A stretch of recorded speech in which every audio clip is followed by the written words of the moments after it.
सोलापूर महापालिकेच्या निवडणुकीसाठी आज अर्ज भरण्याचा शेवटचा दिवस आहे.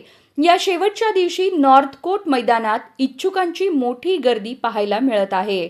भाजपचे नेते प्रथमेश कोठे यांनी देखील अर्ज भरला. अर्ज भरल्यानंतर त्यांनी राजनीती न्यूज चॅनलशी बोलताना पहिली प्रतिक्रिया दिली आहे. बघा काय म्हणाले कोठे. प्रभाग क्रमांक 10 या प्रभागातून भारतीय जनता पार्टीकडनं उमेदवारी अर्ज दाखल केलेला आहे. निश्चितच मला पार्टीवरती विश्वास आहे की मला उमेदवारी देतील आणि पुन्हा एकदा 5 वर्षे लोकांची सेवा करण्यासाठी मला भारतीय जनता पार्टी संधी देईल असा मला विश्वास आहे.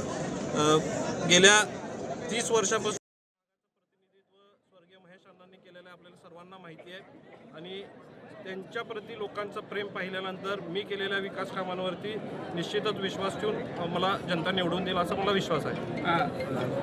दादा, कुठेतरी आपली आहे ती उमेदवारी जाहीर झालेली आहे, मात्र आपले जे सहकारी आहेत त्यांची उमेदवारी कशा पद्धतीची असणार आहे? बंडखोरी टाळण्यासाठी काय? माझी सुद्धा उमेदवारी अजून जाहीर झालेली नाही आहे. कोणाचाच एबी फॉर्म अजून, त्यामुळं पक्षावरती विश्वास ठेवून आम्ही सगळ्यांनी उमेदवारी भरलेली आहे आणि पक्ष निश्चितच योग्य तो न्याय सर्वांना देईल मला असा विश्वास आहे. निष्ठावंत कार्यकर्त्यांना न्याय मिळेल यातून असं वाटतं, कारण 2 ते 3 वाजेपर्यंत आपण पाहतोय की जे कार्यकर्ते आहेत ते आस लावून बसलेले आहेत की आम्हाला एबी फॉर्म मिळाला, आमची उमेदवारी दाखवली. त्यासोबत पक्षश्रेष्ठी जे काही निर्णय घेतील मला वाटतं आपण सर्वांनी तो मान्य केला पाहिजे आणि मेरिटच्या हिशोबाने जो कोणी निवडून येऊ शकेल त्या दृष्टिकोनातून पक्ष विचार करून योग्य त्या उमेदवारांना निश्चितच न्याय देईल आणि त्या जुने लोक असतील काही नवीन लोक असतील त्यांना एकत्रित करून पक्ष न्याय देईल मला असा विश्वास आहे. प्रचाराचा नारळ कशा पद्धतीने फोडला जाणार आहे, प्रचार कशा पद्धतीने असणार आहे आणि कोण कोण मोठे नेते येणार असे काही नाही. आता तर आम्ही आज उमेदवारी अर्ज भरण्यासाठी त्यामुळं